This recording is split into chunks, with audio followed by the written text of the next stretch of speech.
الله أكبر الله أكبر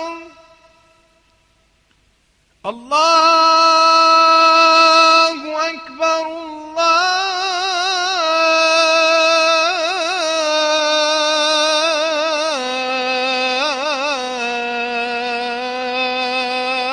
الله أكبر أشهد أن لا إله إلا الله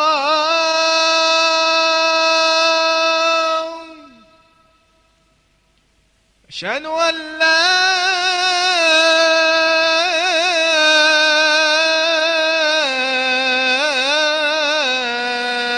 إله إلا الله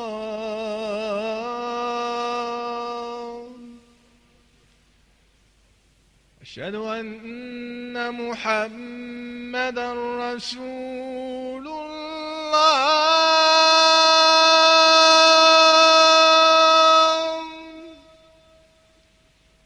أشهد أن محمدا رسول الله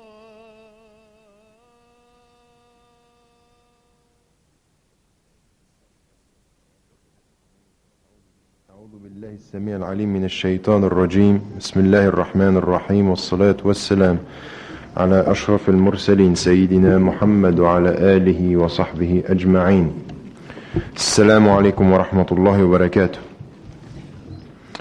Bien, nous allons tout de suite commencer ce soir par à la suite de l'intervention de notre frère sur les enseignements de la vie du prophète alayhi wassalam.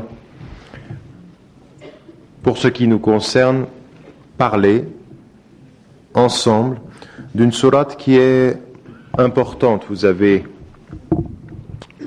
la connaissez, en général les musulmans la connaissent. Surat al-Buruj, les astres imposants ou les constellations, est une sourate qui est de la période mécoise.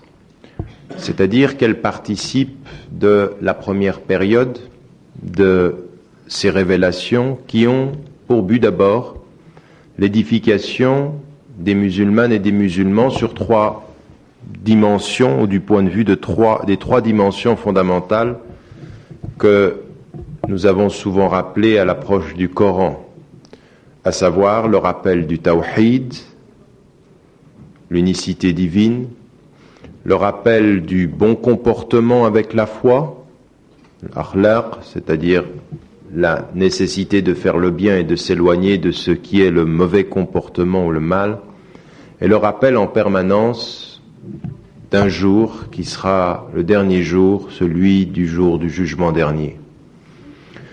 Pendant 13 ans, les musulmanes et les musulmans ont reçu ce message qui était celui de l'édification spirituelle, du rappel et de la nécessité de faire le bien. Avec ceci, il apparaît également des enseignements qui sont d'un autre type, qui viennent former très clairement les musulmanes et les musulmans à l'une des choses les plus importantes pour qui porte la foi, à savoir le sens de l'épreuve, le rappel des peines et la nécessité de s'y préparer. Surat al-Buruj, c'est l'histoire d'un peuple qui, parce qu'il a cru, parce qu'il a tenu ferme à ce qu'il croyait, a vécu la persécution, a vécu le sacrifice jusqu'au bout. Nous y reviendrons dans l'analyse. Ce qu'il faut mettre en évidence dans des sourates comme celle-ci, en guise d'introduction, c'est deux choses. La première des choses, c'est que rien n'est dû au hasard dans la révélation pour nous qui portons la foi. Rien. Et si dans les 13 premières années, Allah subhanahu wa ta'ala, Dieu a décidé d'insérer dans l'édification spirituelle des femmes et des hommes la compréhension et le rappel de peuples qui les ont précédés et qui ont vécu au nom de leur foi la répression et la peine, la persécution et la terreur. C'est que dans ce parcours éducatif de formation spirituelle profonde, la bonne compréhension de ce que veut dire porter la foi, faire face à l'épreuve, est une dimension fondamentale du sens de l'accès à une spiritualité profonde.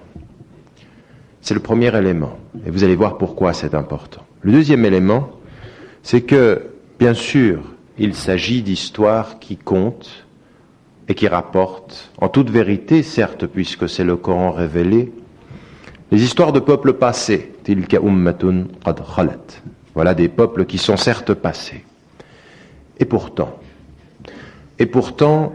c'est de ces sourates qu'on peut percevoir effectivement le degré de proximité que nous avons avec le texte révélé. Parce que je peux effectivement, avec les yeux de mon intelligence, lire le texte en me disant il s'agit de peuples qui sont passés. Et pourtant, pour ce qui me concerne, j'ai établi une relation particulière avec cette sourate il y a quelques années de cela, alors que je me trouvais en Égypte, 1992.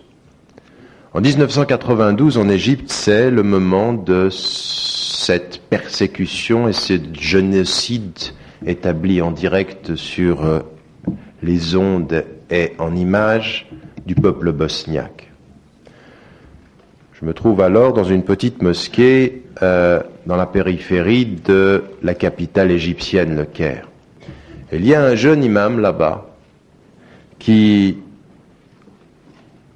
commence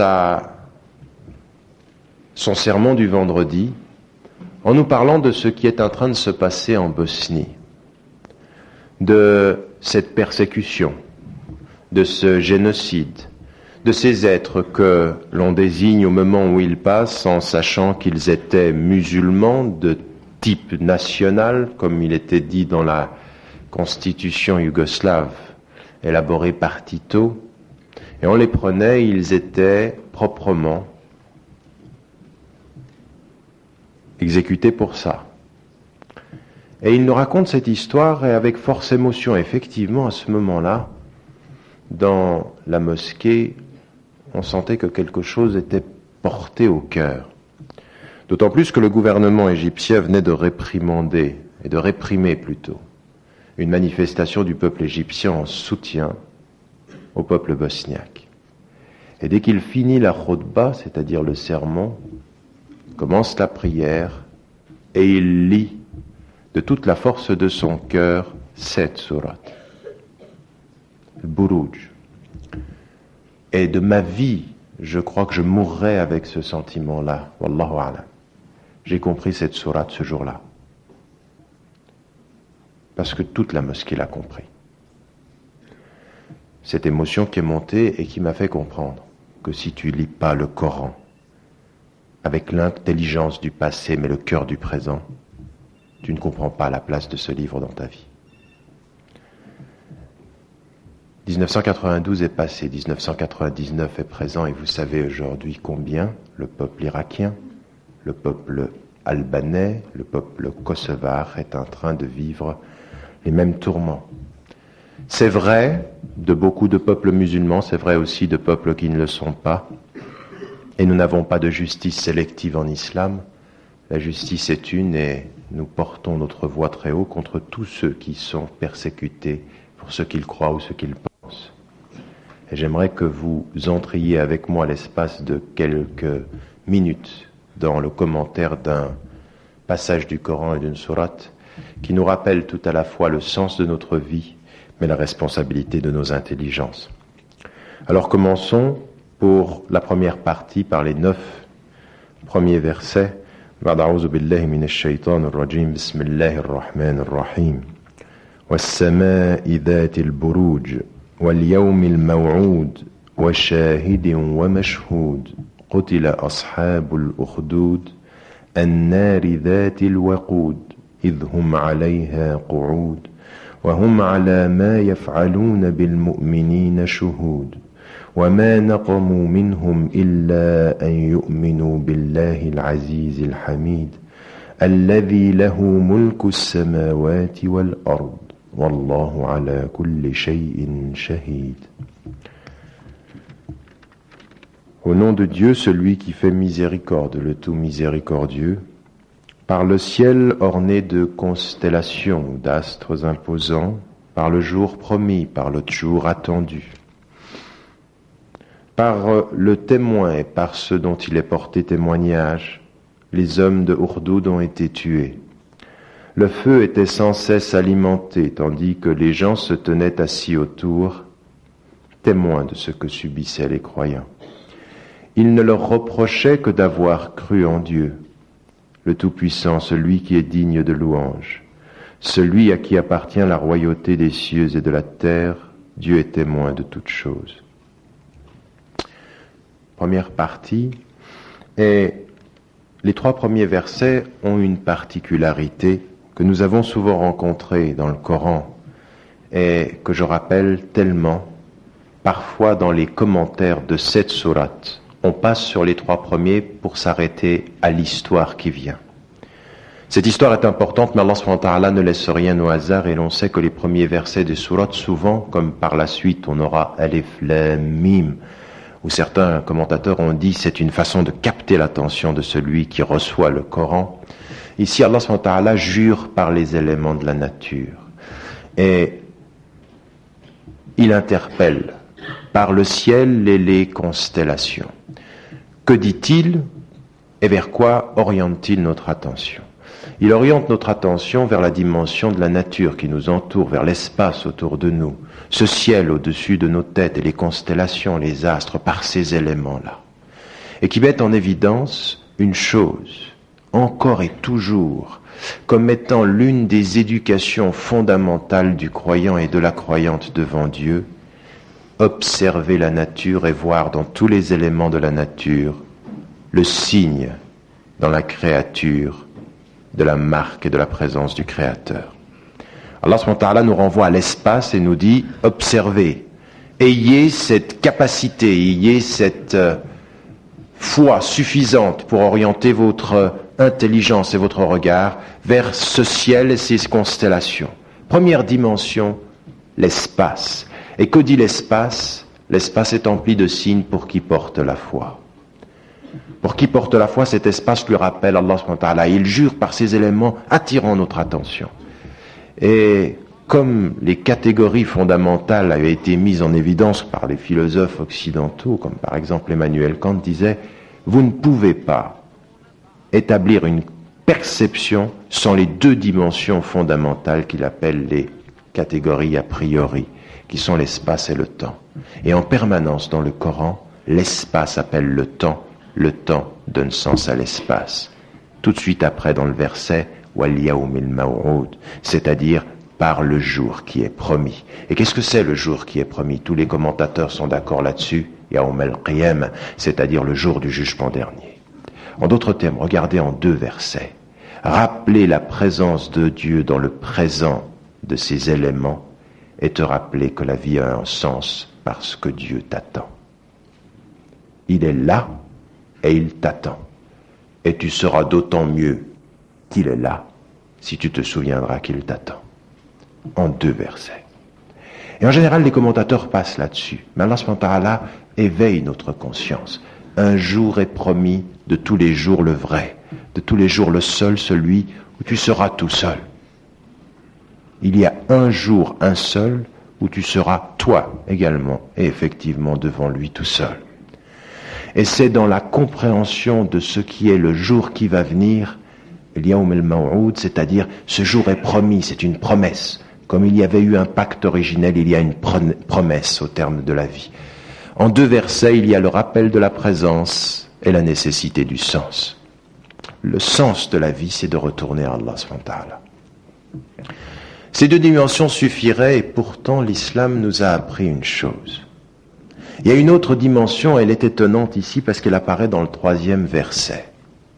Elle est cette dimension fondamentale avec la présence d'Allah subhanahu wa ta'ala dans le présent et le rappel du sens de l'histoire, d'une chose très très importante.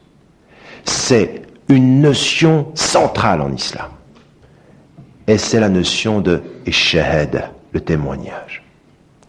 Et Allah subhanahu wa ta'ala en 2 formules réunit tout ce qui peut être le témoignage. Wa shahidin wa mashhoud. Qui connaît la langue arabe saura que shahidin ala wazn fa'il, c'est l'actif. Wa mashhoud ala wazn maf'ul, c'est le passif. Il y a en un verset l'actif et le passif, ce qui témoigne et ce dont il est porté témoignage. Les commentateurs n'ont pas tous été d'accord sur l'expression ou la compréhension de ce verset. Parce que certains ont mis en évidence, c'est quoi? Yawm al-Jum'ah wa Yawm al-Qiyamah. Pourquoi? Parce que le prophète alayhi salam avait mis en évidence que pendant le jour du vendredi... Alors, il se base sur des versets ou il se base sur des hadiths du prophète sallallahu alayhi wa sallam, pour dire ce peut être le jour du vendredi, ou c'est le jour du jugement dernier, ou alors c'est Arafat. Pour l'un c'est Shahidin, ce sera Yawm al-Jum'ah, parce que le prophète alayhi salam a dit ce jour-là c'est le jour où les anges, dont les anges témoignent, et Arafat c'est le jour effectivement de toutes les invocations, de la proximité avec Dieu. Comme certains ont mis en évidence, non, Shahidin, c'est Allah subhanahu wa ta'ala. Pourquoi? Parce qu'ils se font référence au verset du Coran qui dit wa kafa billahi shahida. Allah subhanahu wa ta'ala qui va témoigner pour nous. Et certains y verront le prophète alayhi salam, parce qu'il viendra le jour du jugement dernier témoin de sa communauté. Ces divergences existent. Mais ce qui est intéressant pour nous, au-delà de toutes ces divergences, c'est que dans la seule formule de l'actif et du passif du même terme, Allah subhanahu wa ta'ala nous met en évidence une chose qui est très très importante. C'est qu'avec la foi et le souvenir de sa présence et le rappel du sens de la vie, il y a une notion fondamentale, c'est que tout tourne autour de porter témoignage. Du témoignage et de ce dont il sera porté témoignage. Parce que notre vie passe par là. Qui se souvient et sait être avec Allah subhanahu wa ta'ala dans le présent, qui se souvient qu'Allah subhanahu wa ta'ala l'attend dans le futur, sait que toute sa vie devient porter témoignage et il sera porté témoignage. Il est dans l'actif de ce témoignage et il est dans la réception des autres. Litakunu shuhada ala an-nas, pour que vous soyez témoins devant les gens. La formule du témoignage, un musulman doit comprendre. Une musulmane doit comprendre qu'elle participe de tous les instants de sa vie. Il est entré en islam avec la shahada, le témoignage. Il est devant les gens celui qui porte témoignage. Et s'il meurt au bout de son sacrifice, il est celui qui a établi le témoignage. Shahid, shuhada. Ce terme-là est impressionnant, tout tourne autour de ça. Et il arrive ici comme le 3e élément. 1, rappelle-toi que Dieu est présent. 2, rappelle-toi qu'il t'attend. 3, rappelle-toi que de tout il sera porté témoignage, de ce que tu fais et de ce qui est perçu de ce que tu as fait. Bien. On est ici, après 3 versets, dans une dimension très fondamentalement spirituelle. Et tout à coup, dans cette dimension, où tout est compris dans le sens et la présence d'Allah subhanahu wa ta'ala, l'histoire commence. Quelle histoire? Qutila ashabul Urdoud. Les gens d'Urdoud ont été tués. Alors les commentateurs se sont posé la question, de qui s'agit-il? Certains, comme Ibn Abbas, radiallahu anhu, diront, il s'agit de Qawm min Bani Israël, des gens de Bani Israël, à savoir une communauté juive qui s'est trouvée en face d'un tortionnaire qui n'a pas reconnu leur foi. D'autres ont dit non, c'est une communauté chrétienne. C'est une communauté chrétienne qui a été persécutée pour sa foi. Et d'autres encore mettront en évidence le fait qu'il s'agit d'une communauté où des gens ont cru naturellement en Dieu, c'est-à-dire qu'ils avaient cette religion naturelle, et puis que le roi n'a pas accepté. On a ces différentes interprétations, et puis on a, chez la majorité des savants, des commentateurs, le rappel d'une histoire qui est rapportée par Muslim, qu'on trouve dans Muslim, et qui est une histoire que, pour ceux qui n'ont pas accès à la langue arabe, vous trouverez dans Riyad al-Salihin, dans le premier chapitre. Il est rapporté cette histoire d'un jeune homme qui va effectivement vivre une persécution. Avant de vous conter les éléments principaux de cette histoire pour que vous l'ayez en toile de fond et que vous compreniez un tout petit peu ce qui se passe ici et en tirer également les enseignements, permettez-moi de dire une chose. c'est que le Coran nous ramène ici et nous rappelle, comprenez-le bien, avec toute la profondeur de vos intelligences, parce que quand le Coran parle du passé, il parle à votre intelligence présente, aussi dans l'analyse des faits qui sont les vôtres. Dans le Coran, il est fait mention de la persécution injuste que des Juifs ont eue, que des chrétiens ont eue au nom de leur foi, n'est-ce pas? C'est-à-dire que le Coran ne s'arrête pas à dire les musulmans ont subi l'injustice.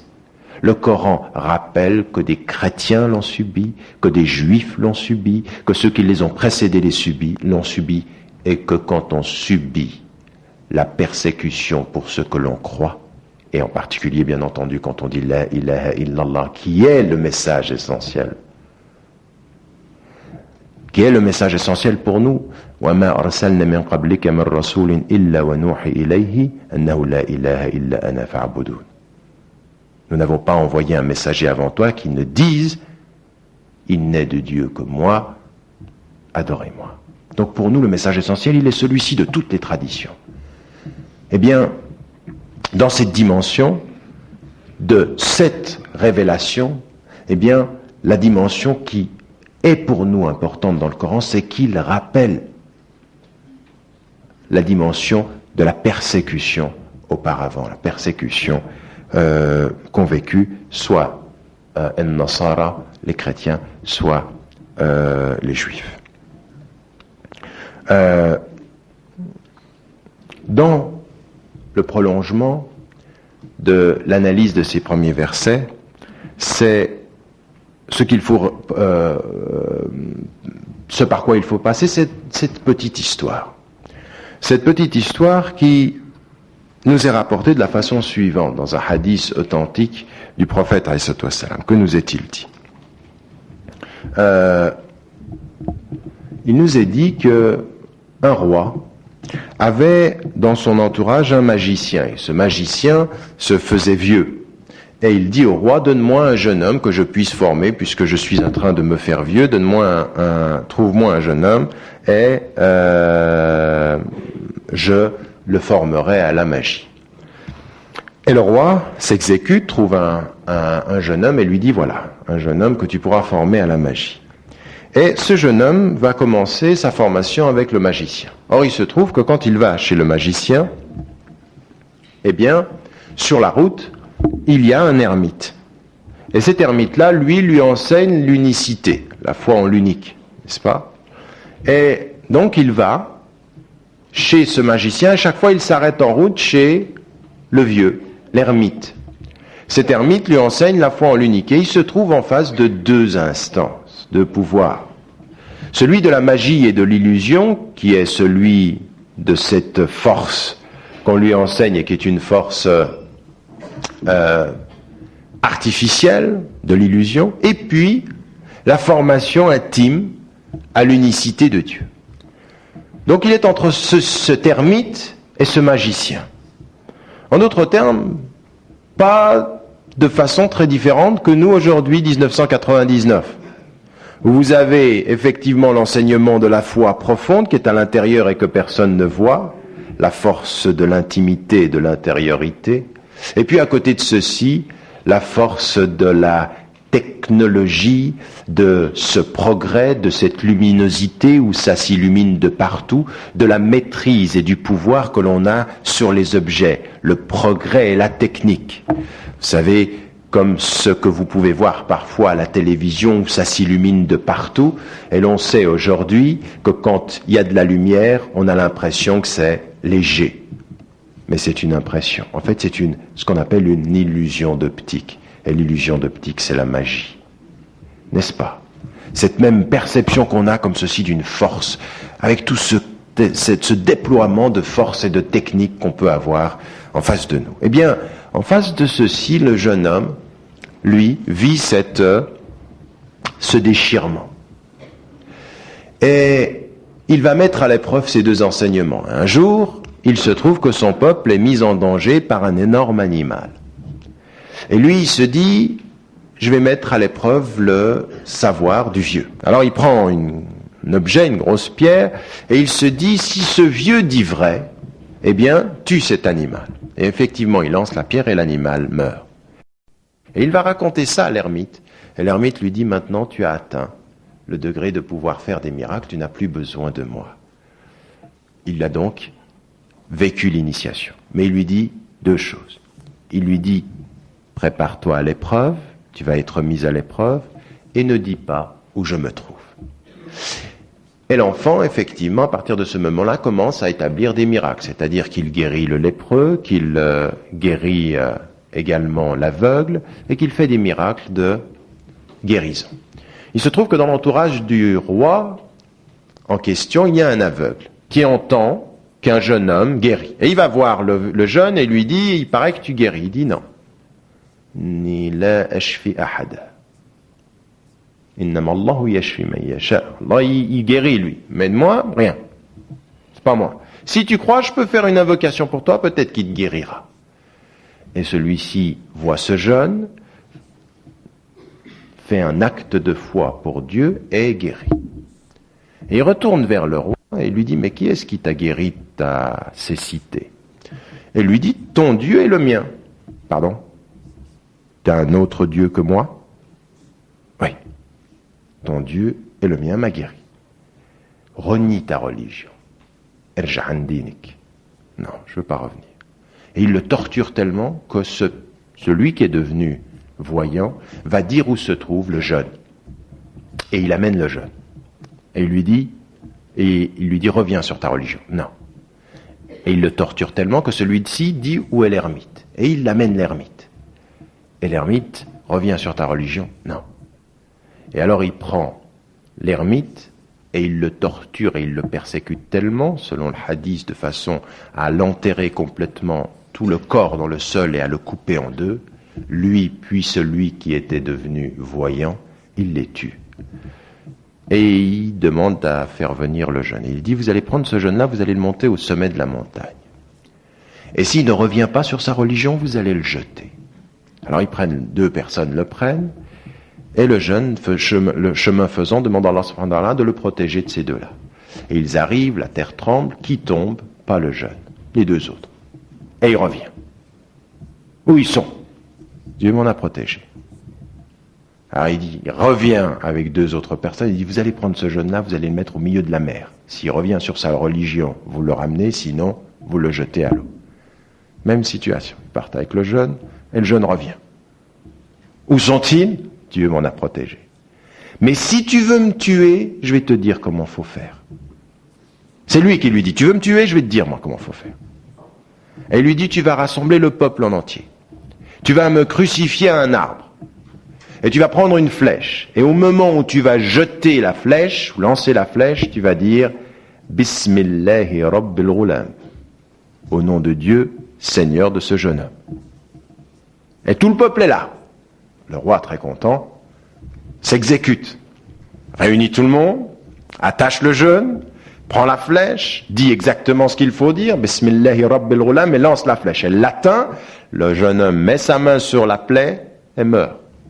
C'est lui qui a décidé de dire comment il fallait qu'il meure. Mais c'est Allah subhanahu wa ta'ala qui a décidé de tout cela. Et à ce moment-là, tout le peuple présent dit Amanna bi Rabbil Ghulam. Nous avons cru au Dieu de ce jeune. Et les notables, comment? Tu voulais nous préserver de la foi, ils sont tous croyants. Et le roi de dire, réunissez-les tous, celui qui ne renie pas sa foi, vous aurez creusé des tranchées, vous y aurez mis du feu, et vous jetterez ceux qui continueront à croire à ce Dieu, parce que je suis Dieu finalement, c'est ça le message du roi. Eh bien il les exécute. Et puis jusqu'à une femme qui se trouve devant ceci, qui hésite à se jeter pour renier la foi, et c'est son fils, son petit bébé qui lui dit « Sois patiente, ô maman, tu es dans la vérité », et à ce moment-là, elle sacrifie son être pour sa foi. 3 enseignements fondamentaux dans cette histoire avant de revenir rapidement à la sourate. Le premier des enseignements, quel est-il? Il est celui du choix. Il est celui du choix entre la magie qui t'illusionne et la foi qui t'enracine. Il est celui de vivre à la surface de la force ou celui de vivre dans l'intimité de la force de la foi. ce qu'en 1999, chacun d'entre nous dans cette salle est amené à considérer, n'est-ce pas? Chacun d'entre nous. Entre la force que tu vois à l'extérieur, qui est une illusion d'optique, n'est-ce pas? La force de la technique du progrès, de la lumière et de la luminosité, est celle de la force de la lumière à l'intérieur. La lumière que l'on montre, la lumière que l'on garde.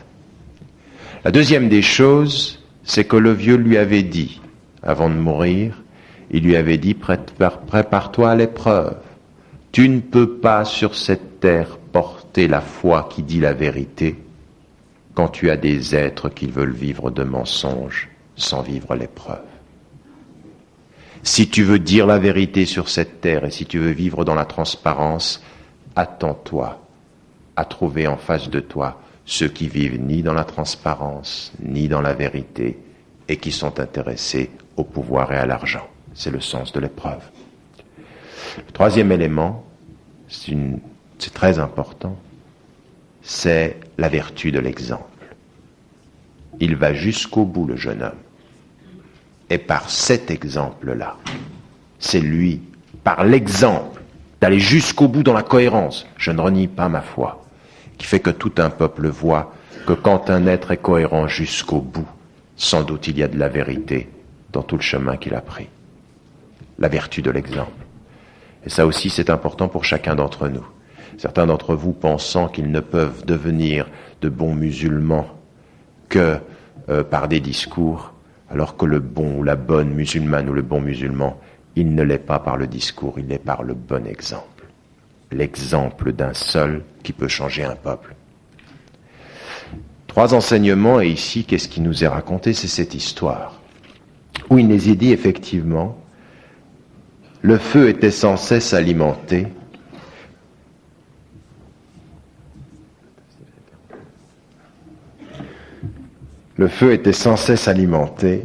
tandis que les gens se tenaient assis autour, témoins de ce que subissaient les croyants.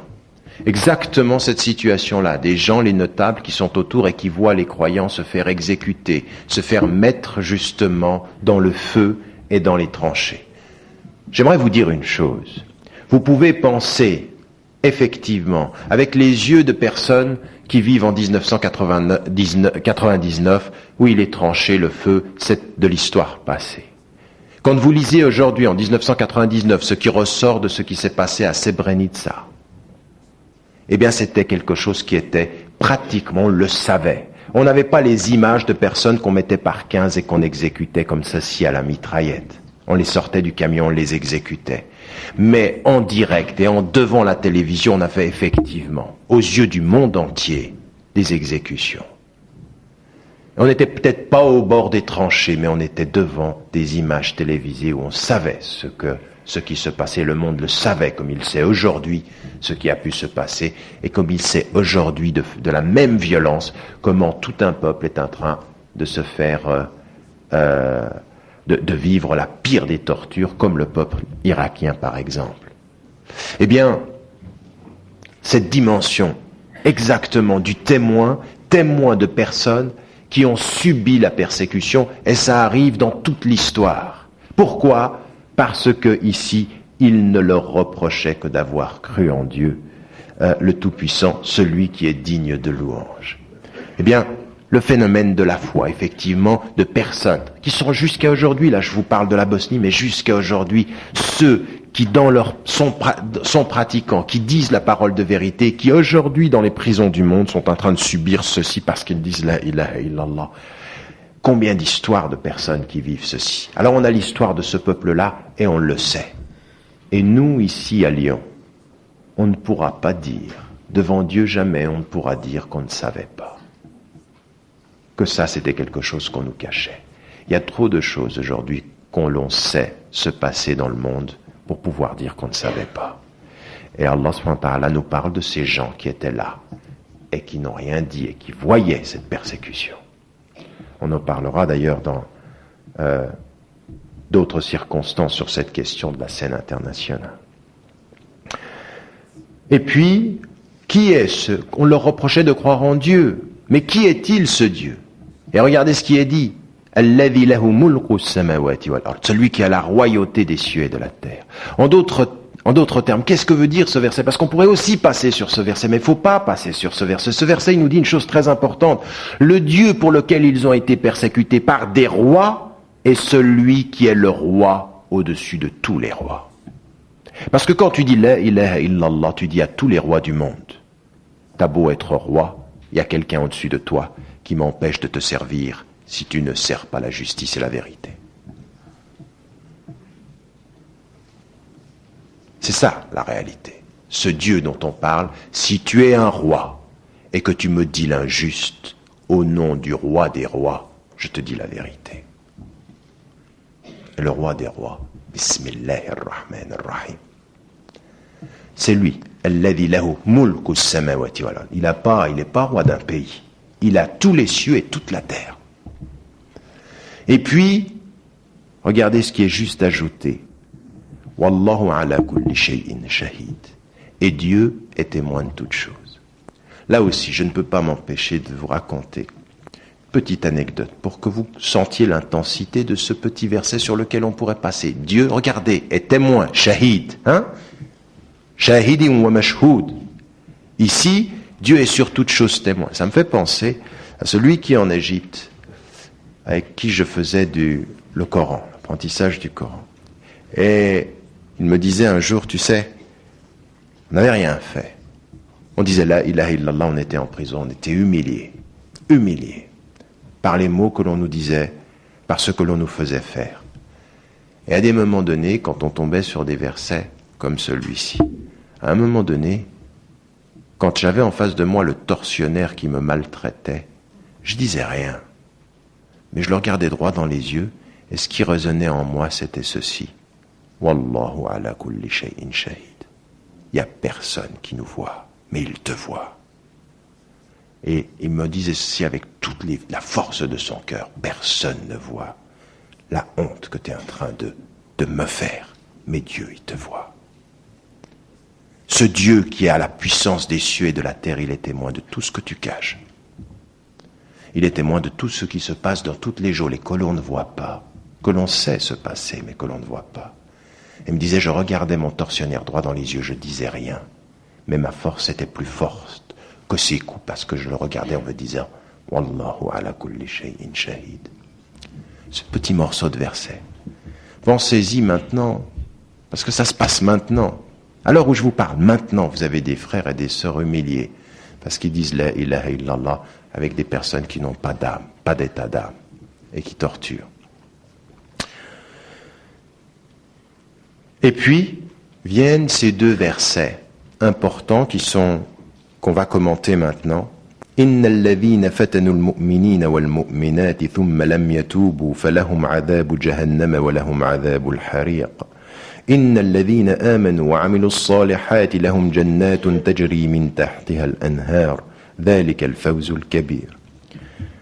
Oui, le châtiment de la gêne est destiné, le châtiment du feu atteint ceux qui auront soumis à une épreuve, qui auront persécuté et tué les croyants et les croyantes, et qui ensuite ne se seront pas repentis. Et oui, il y aura pour ceux qui auront cru et qui auront accompli des œuvres bonnes des jardins où coulent les ruisseaux. Voilà le bonheur suprême. Allah subhanahu wa ta'ala nous dit, il y a donc ces deux êtres, ceux qui furent persécutés parce qu'ils ont dit un Dieu, ceux qui ont persécuté parce qu'ils voulaient le pouvoir. Et entre ces deux groupes, les destinées sont différentes. Pour le premier, que nous est-il dit? Le premier groupe, ceux qui ont tué les croyants et les croyantes, qui les ont persécutés. Alors on pourrait dire immédiatement, ils vont en enfer, et ils seront persécutés. Mais regardez, Allah subhanahu wa ta'ala, il dit pas ça. Thumma lam yatubu, et qui ne se seront pas repentis. En d'autres termes, il dit la condition de leur châtiment, c'est qu'ils soient allés jusqu'au bout du mal et qu'ils ne soient pas revenus à Dieu, n'est-ce pas? Thumma lam yatubu. Et ça, c'est une chose très importante. Hassan al-Basri, il dit, Unduru ila hadha al-karam wal-jawd. Il dit, regardez sur cette générosité, cette grandeur d'Allah subhanahu wa ta'ala. قتلوا أولياءه وهو يدعوهم إلى المغفرة إلى التوبة والمغفرة. Ils ont tué les croyants, ses alliés à lui, et lui il les appelle à quoi? À revenir à lui et au pardon. En d'autres termes, ils ont tué, ils ont persécuté, mais s'ils sont revenus à Dieu, ils peuvent être pardonnés. Il y a deux enseignements dans ce passage. C'est qu'Allah subhanahu wa ta'ala, il a une infinie grandeur, un infini pardon, que celui qui a pu aller jusqu'à tuer dans l'ignorance, pas en étant croyant, dans l'ignorance et sans savoir, et qui ensuite revient à Allah subhanahu wa ta'ala et demande pardon, Allah subhanahu wa ta'ala, il lui pardonne. La sincérité de ton pardon peut effacer le pire des crimes, n'est-ce pas? Allah subhanahu wa ta'ala est en train de nous dire, ma miséricorde est énorme, elle peut comprendre ceci. C'est que tu aies pu tuer, et on le sait avec Khalid ibn al-Walid qui va devenir Sayful Islam. Khalid ibn al-Walid qui va ensuite, qui était contre les musulmans à Uhud, va revenir à l'islam par la suite. Donc Allah subhanahu wa ta'ala, il peut pardonner ceci. Bien, Allah subhanahu wa ta'ala, qu'est-ce qu'il nous enseigne? Il nous enseigne une chose vraiment sur laquelle nous on doit s'arrêter en 1999, chacun d'entre nous. S'il nous dit dans ce verset que celui qui a tué, c'est grave de tuer, mais qui revient à Dieu repentant pour que tout soit effacé, Allah subhanahu wa ta'ala lui efface les choses, ça veut dire que chacun d'entre nous dans cette salle, on fait bien moins que cela, n'est-ce pas? Inch'Allah, on fait moins que cela. Inch'Allah, on fait moins que cela. Et si Dieu, il peut pardonner quelqu'un qui a tué dans un acte qui est apparemment pour les yeux d'un être humain définitif, quand tu tues quelqu'un, il ne peut pas revenir à la vie. Donc pour l'autre, c'est un acte définitif et il pardonne ce qui à tes yeux est définitif, mais par ta sincérité à revenir vers lui, il te pardonne. Ça veut dire pour chacun d'entre nous que son pardon va jusque-là, ça veut dire qu'il faut véritablement savoir qu'il peut nous pardonner beaucoup d'autres choses qu'on a pu faire tant qu'on est sincère et que quand on revient à lui, on a la conviction et la sincérité qu'on ne va pas recommencer ce qu'on a fait. C'est aussi ça le message. Allah subhanahu wa ta'ala, il peut tout pardonner. Certains d'entre vous, parfois, certains d'entre nos frères et de nos sœurs, ils mettent en évidence, mais j'ai fait ceci, est-ce qu'il va me pardonner? J'ai fait ceci, Dieu ne m'aime pas. Mais non, ça c'est min qawl ash-shaytan. C'est le diable qui a envie de te faire croire que tu peux pas être pardonné. Si tu te souviens de ce verset, tu te dis, mais si même celui qui a tué, quand il revient, il pardonne, alors quoi que j'ai fait, si je reviens sincèrement, il pardonnera, Inch'Allah, tant que c'est sincère. Eh bien, ça c'est cette dimension. Et puis ensuite, il y a pour l'autre groupe. Et l'autre groupe, quel est-il? Il est le groupe de ceux qui ont été persécutés et qui ont cru ceci, ils ont des paradis où coulent les ruisseaux. Et regardez comment finit le verset. ذَلِكَ الْفَوْزُ الْكَبِيرُ. Et le fawz, c'est le succès, c'est la réussite. En d'autres termes, Allah subhanahu wa ta'ala, il nous dit quelque chose de très particulier. Ceux qui apparemment, avec tes yeux à toi, regardez, c'est très très très profond si vous comprenez bien, il nous dit, dans le premier verset, ce qui à tes yeux est définitif parce que tu as pu tuer, si tu reviens à moi est effacé. Le définitif à tes yeux est effacé au mien. N'est-ce pas? Et dans le deuxième verset, il nous dit une autre chose. Ce qui avec tes yeux est apparemment un échec est à mes yeux un succès. Lequel? À tes yeux, à toi, en tant qu'être humain, tu as été persécuté pour Dieu, tu as raté ta vie, ils t'ont tué, ils t'ont éliminé. Aux yeux de celui qui regarde comme ça dans les faits sans la foi, il est mort. Et aux yeux de qui a la foi, il est vivant. ذَلِكَ الْفَوْزُ الْكَبِيرُ. Attention à ne pas t'arrêter aux apparences. Quelqu'un qui a fait le mal tellement loin, tu ne sais pas comment Dieu peut le faire revenir, ne le juge pas. Mais quelqu'un qui apparemment a raté sa vie, ne juge pas de sa vie ratée, parce que peut-être que c'est la plus grande des réussites. La réussite n'est pas d'ici-bas, elle est de l'au-delà. Je dis ceci toujours avec un sentiment, j'en parle avec beaucoup, parce que tout ce que vous m'entendez vous dire aujourd'hui, ça ne vient pas, ce ne sont pas des choses qui me tombent sur la tête, ce sont des choses qui sont nées dans l'univers dans lequel j'ai vécu. Comme par exemple, de quelqu'un, rahimahullah, qui a vécu 41 ans loin de sa terre et de ses racines en exil, et que j'ai vu et accompagné pendant les 15 dernières années de sa vie dans une petite chambre comme ceci, isolée. Et parfois, quand je voyais des frères qui l'avaient connu, ils utilisaient un terme dit miskin. Ils disaient, le pauvre, il a vécu ceci. Apparemment, une chambre, un isolement, c'est un échec. Mais du plus profond de ce que j'ai vu de sa spiritualité, je sais ce que ça veut dire. ذَلِكَ الْفَوْزُ الْكَبِيرُ. Parce que si tu as été exilé pour ta foi, Inch'Allah, Dieu t'accueillera dans son paradis, bi'iznillahi ta'ala.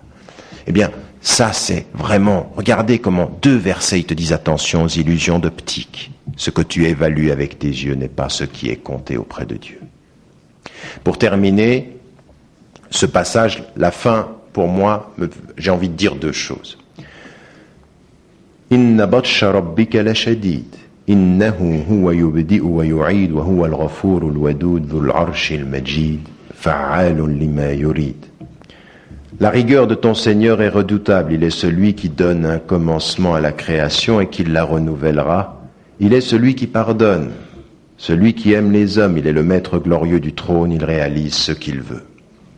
Eh bien, rapidement, Allah subhanahu wa ta'ala, il n'y a jamais un hasard quand il nous parle de lui. Ou quand il utilise les termes pour l'expression, puisqu'il en a 99 et plus encore, il n'y a pas de hasard dans les mots qu'il emploie. Et regardez, après nous avoir parlé de tout ce pardon et de cette réussite, il nous dit ceci, Inna batsha rabbika la shadid. Il vient de nous parler du pardon, il vient de nous parler du paradis et il dit, la rigueur de Dieu est redoutable. C'est-à-dire que son châtiment sera redoutable. Et parfois, nous, en tant que musulmans, on dit des choses qui sont vraies. On se réfère au hadith Qudsi, où il est rapporté, le prophète alayhi salam rapporte, Inna rahmati sabaqat ghadabi. Ma miséricorde précède ma colère. Allah subhanahu wa ta'ala est très généreux. Et on a raison de rapporter ceci. Mais on a partiellement raison, chers frères et chères sœurs. Parce qu'en fait, on dit ma miséricorde précède ma colère, puis on s'arrête dans la réflexion de dire Allah subhanahu wa ta'ala est très miséricordieux. Mais il faut que tu ailles plus loin. Il faut que tu dises Allah subhanahu wa ta'ala est tellement miséricordieux que si tu rates sa miséricorde, faut t'attendre au pire des châtiments. Parce qu'on s'arrête à la première des formulations. C'est vrai, il est très miséricordieux, masha'Allah. Tu fais 1 million d'erreurs, tu reviens 1 million de fois, alhamdoulilah, il te pardonne. Mais si tu rates cette immensité de la miséricorde, eh bien, attends-toi au pire des châtiments. Je vais vous donner un tout petit exemple pour que vous entriez en sympathie avec ça. Vous, c'est vous l'exemple. Vous avez un frère, vous avez une sœur qui commet une erreur. Une. Ça va, ça passe, mon frère. Ça passe, ma sœur. 2 erreurs. Ça passe, mon frère. 3 erreurs. Ça passe, mon frère. 4 erreurs. Maintenant, ça suffit. Maintenant, tu vas voir. Le prophète, il nous a dit, il nous a dit, cherche à ton frère 70 excuses. Nous, 3 ou 4, c'est déjà pas mal. Mais ce qui est très important, c'est pas ça que je veux vous dire. Ce qui est très important, c'est regarder au niveau comment Allah subhanahu wa ta'ala nous parle exactement à notre psychologie. Vous aurez remarqué que quand vous avez pardonné 4 fois à quelqu'un, la colère que vous avez la 5e, elle est d'autant plus forte que vous avez pardonné 4 fois, n'est-ce pas? 1 fois ça va, 2 fois ça va, tu vas voir maintenant. On est comme ça même avec nos enfants. 1 fois, 2 fois. Allah subhanahu wa ta'ala, c'est des millions de fois. C'est tout le temps, c'est en permanence. Et si tu rates ça, à quoi tu veux t'attendre? Eh bien, ça va être terrible si tu le rates. Inna batsha rabbika la shadid. C'est ça le 2e élément de sa miséricorde est énorme. Elle est tellement énorme que si tu passes à côté, faut t'attendre au pire. Et des fois, pense à toi. Je t'ai pardonné 1 fois, je t'ai pardonné 2 fois, je t'ai pardonné 3 fois, tu vas voir maintenant. Ça, c'est nous. Imaginez ce que c'est auprès d'Allah subhanahu wa ta'ala. Et quand je prends cet exemple, c'est pas de l'anthropomorphisme, c'est juste une petite touche pour que vous compreniez. Parce qu'Allah subhanahu wa ta'ala, c'est inimaginable combien ça nous dépasse. Et puis, innahu yubdi'u wa yu'id. Il renouvelle et il nous dit ceci, c'est un constant de création. Il est prêt à, il peut faire et il renouvelle la création. Comme le passé, regardez, c'est aussi ça cette dimension. Comme le passé fut, le présent est, ce qui est passé peut revenir et nous serons tous réunis, tout ce qui est passé. Et de la même façon, cette immense compréhension que nous devons avoir que le passé, qu'Allah peut faire revenir ce qui est passé. Barakallahu fikum jami'an.